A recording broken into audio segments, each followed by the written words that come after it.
जिसका कोई नहीं होता उसका ऊपर वाला सहारा बन जाता है। अपने तो छोड़ जाते हैं, पर भगवान कभी अकेला नहीं छोड़ते। शाम का वक्त था। मध्य प्रदेश के इंदौर रेलवे स्टेशन के अंदर प्लेटफॉर्म पर भीड़ कम हो चुकी थी। लाउडस्पीकर की आवाजें धीमी पड़ चुकी थी और ज्यादातर यात्री अपने घरों की ओर निकल चुके थे। लेकिन उसी स्टेशन के प्लेटफॉर्म नंबर 3 की एक पुरानी लोहे की बेंच पर एक औरत घंटों से बैठी थी। उसका नाम था सावित्री। आंखों में बेचैनी और चेहरे पर थकान साफ झलक रही थी।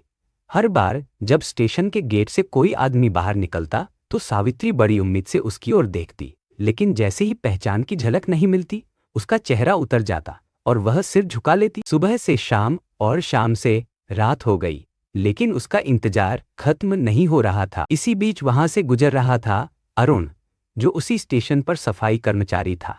गरीब था, साधारण था, लेकिन उसके भीतर इंसानियत की दौलत भरी हुई थी। अरुण ने कई बार उस औरत को देखा। सुबह से लेकर अब तक वही बेंच पर बैठी थी।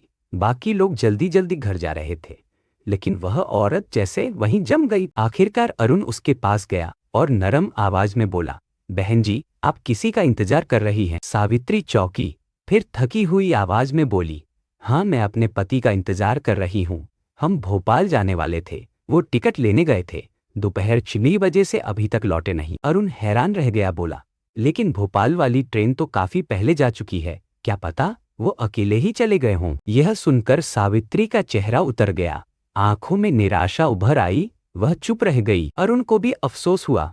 बोला, अब रात होने वाली है, स्टेशन के पास कोई नहीं रहता, आप घर जाइए। अगर वो लौटेंगे तो घर ही आएंगे, यहाँ यूं बैठने से कुछ नहीं होगा। लेकिन सावित्री चुप रही, आंखों में आंसुओं की परत थी। अरुण भारी मन से घर चला गया।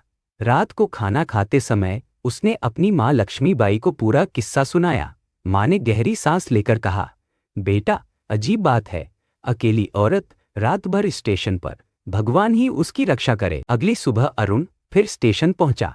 उसकी नजर सीधे उसी बेंच पर गई। वह हैरान रह गया, सावित्री अब भी वहीं बैठी। उसके बाद जो हुआ, उसने उनकी जिंदगियां हमेशा के लिए बदल दी। धीरे धीरे सावित्री अरुण और उसकी माँ लक्ष्मीबाई के छोटे से घर का हिस्सा बन गई।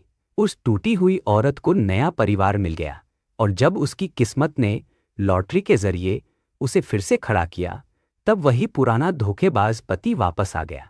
लेकिन इस बार सावित्री झुकी नहीं। उसने आत्मसम्मान चुना और अरुण व लक्ष्मीबाई के साथ नया जीवन शुरू किया। शादी, नया घर और अपनेपन का सुकून।